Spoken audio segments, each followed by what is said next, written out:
BJP తొలి జాబితా విడుదలైంది. రాహుల్ పీఎం అంటే దేశానికి ఘ్రాణమే. ఆ ఘ్రాణం 3 సార్లు భారత్ను చీకటిలో ముంచేందుకు ప్రయత్నించింది. కేంద్ర మంత్రి బండి సంజయ్ చేస్తున్న వ్యాఖ్యలు. రాహుల్ పీఎం అంటే దేశానికి ఘ్రాణమే అంటున్నారు బండి సంజయ్. 3 సార్లు ఎక్కడెక్కడ జరిగింది? గమ్మత్తు మాట్లాడతాడా? విచారణలో ఏం లేదు. విచారణ అంటారు, టైంపాస్ ముచ్చట్లే,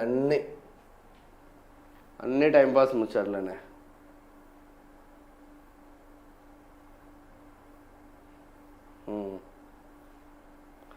రాహుల్ పీఎం అంటే దేశానికి ఘ్రాణమే అంటున్నారు కేంద్ర మంత్రి బండి సంజయ్. సీఎం రేవంత్ రెడ్డి కాంగ్రెస్ సభలో రాహుల్ గాంధీని ప్రధానమంత్రిగా చూడాలని సంకేతాలు ఇవ్వడం దేశంపై ఒక ఘ్రాణం లాంటిదేనని కేంద్ర మంత్రి బండి సంజయ్ కుమార్ వ్యాఖ్యానించారు. పీఎం కుర్చీ అనేది కుటుంబ వారసత్వం కాదని, ఒక చిరునవ్వు, ఒక తలాడింపుతో బహుమతిగా ఇచ్చేది కాదన్నారు. ఈ మేరకు ఆయన మంగళవారం ఒక ప్రకటనలో విడుదల చేశారు.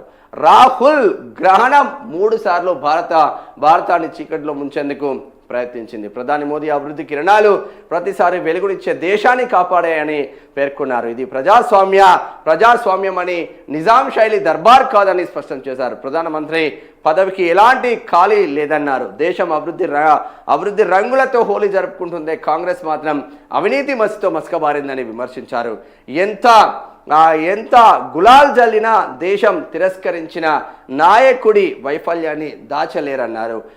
ఇళ్ల కూల్చివేతలపై పేదల కన్నీళ్లు, ఫీజు రీయింబర్స్మెంట్ నిలిపివేతలతో విద్యార్థుల ఆవేదన, రైతు భరోసా పేర మోసపోయిన రైతుల ఉసురు కాంగ్రెస్ పార్టీకి తగులుతుందన్నారు. 3 పాయింట్లు చెప్పిండు ఇక్కడ బండి సంజయ్.